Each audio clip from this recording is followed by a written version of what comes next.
O estudo das regras aplicáveis aos agentes públicos no Brasil exige certa atenção. Isso porque os chamados agentes públicos, popularmente conhecidos por funcionários públicos, encontram-se disciplinados no Brasil por 3 regimes jurídicos distintos. Nesse sentido, nos termos expostos no artigo 37 da Constituição Federal, existem basicamente 3 regimes. O primeiro regime é o chamado regime de cargo público ou regime estatutário, que é o regime que prevalece no funcionalismo público brasileiro. O segundo regime, também elencado no artigo 37, é o regime seletista ou de emprego público. É aquele que é regido pelas disposições da consolidação das leis do trabalho. E o terceiro regime, que é um regime excepcional, é o regime de contrato por tempo determinado para atender à necessidade temporária de excepcional interesse público. Pois bem, cada um desses 3 regimes possui peculiaridades próprias.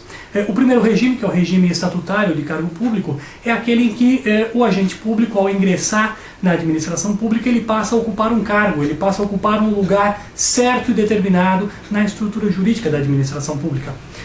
O segundo regime, que é o regime de emprego público, no segundo regime não há cargo público.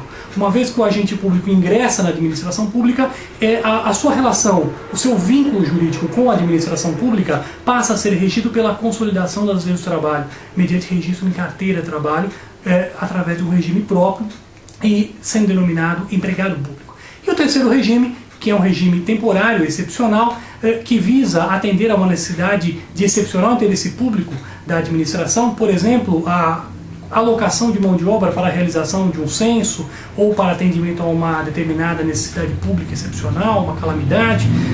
Nesses casos, esse regime é um regime temporário, regido por um contrato de prestação de serviço.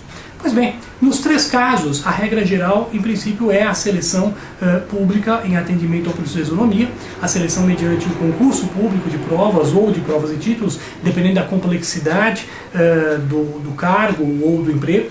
No caso do contrato temporário, pode-se adotar um processo simplificado, mas deve-se adotar um processo seletivo, ainda que simplificado. E também, nesses 3 casos, isso é muito importante observar, seja o regime seletista, seja o regime estatutário, seja o regime temporário, existe um elemento fundamental que caracteriza o agente público, que é a função pública.